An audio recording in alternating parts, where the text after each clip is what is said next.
Oh, hello. You look like a thoughtful and concerned citizen. Could you spare a few moments of your time to chat briefly about an important public policy issue? Why, yes, I'm a thoughtful and concerned citizen, and I'm always happy to spare a few moments to consider important public policy issues. That's great. My colleagues and I are very concerned about the ineffectiveness of our system of traffic control.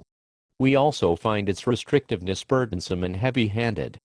Ostensibly, our society places a premium on individual liberty, yet each individual citizen, when he first sets foot behind the wheel of an automobile, immediately becomes subject to countless rules and regulations governing his behavior. I see.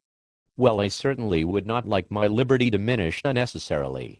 But I have to admit that to date, I have not found our current system to be fundamentally flawed. What is your evidence that our current system is ineffective? Well, just take a look around you. Despite all of our efforts, traffic accidents and violations still occur regularly. Fortunately, my colleagues and I have devised a new approach to traffic control that we feel will be both more effective and less onerous. Oh, what great news!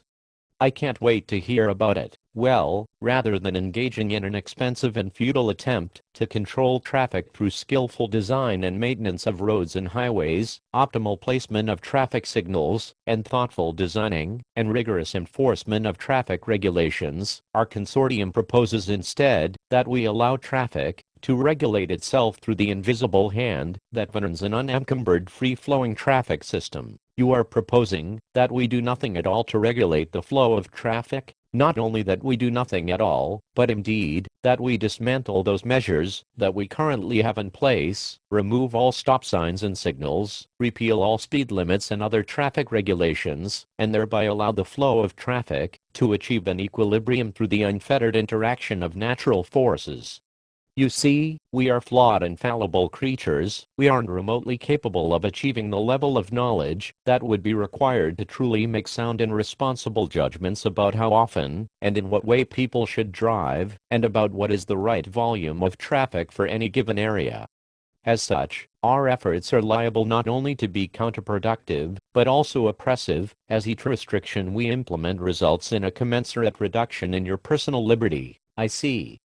But, if we do not have any speed limits, won't people just drive as fast as they can? Won't that be dangerous? If we do not have any speed limits, people will drive as fast as they feel they need to, up to a limit governed by the behavior of other drivers around them. Currently, we take a one-size-fits-all approach. But why should you be forced to keep your speed below 35 miles per hour if there are no other cars nearby? Are you not better able to take stock of your needs, as well as the conditions around you in a particular time and place, and to make a sound judgment about how fast to drive, than is the government? Perhaps.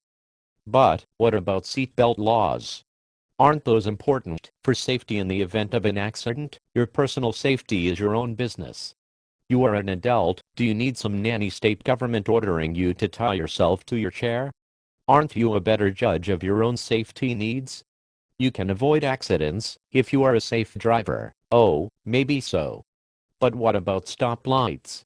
Won't there be more accidents if we get rid of all the stoplights? We have stoplights right now, and we still have accidents all the time. And in any case, accidents are caused by unsafe drivers. There may be an increased amount of accidents for a short period of time, but these will decrease as we approach a traffic equilibrium. I don't understand. Are you saying the problem of unsafe drivers will work itself out through a natural process of attrition? Each accident involving someone driving too fast results in one less driver on the roads driving too fast. Oh. But what about drunk driving? Surely you can see the need for us to maintain and strictly enforce our laws against driving while intoxicated. As with speeders, drunk drivers will eventually remove themselves from the roadways. In addition, the example of their gruesome accidents will dissuade others from similar behavior. Remember your early driving instruction. Were you not shown repeated images of bloody traffic fatalities caused by intoxicated or inattentive drivers? Through the interaction of natural forces, we will gradually approach an equilibrium in which only safe drivers remain on the roadways, and traffic flows at optimal rates. Which is more likely to influence you to be a more careful driver, some crusty bureaucrat with his dusty old book of rules, or a scene of flaming wreckage and body parts strewn over hundreds of yards of roadway? But aren't traffic laws about protecting others as well? Maybe you don't care, or are even pleased, when a drunk driver kills himself in an accident, but aren't these laws also about protecting you and me from the consequences of other people's bad choices? Try to free yourself from your outmoded frame of reference. Each individual is responsible only for himself. If you are an attentive and careful driver, you will avoid accidents with drunks and speeders. Oh. But what about roads? I mean, surely we at least need to build and maintain roadways? Many of our existing streets and highways are already dangerously crowded and falling apart. Aren't roads a classic example of a what's that called? A collective action problem? A case in which, though everyone would benefit, no one individual has an incentive to take the action necessary? That's just silly talk. Our great nation's entrepreneurs and industrialists don't need Big Brother telling them where a road should be. They have eyes and the intelligence to note where traffic is heavy and where a repair or additional road is needed. Hey, they did not need government building roads everywhere in the Old West. Ah, I see.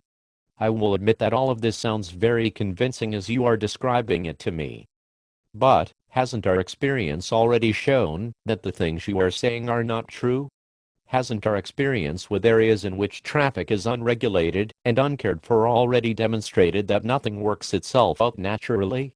That drivers don't regulate their own behavior? That there is a constant stream of accidents?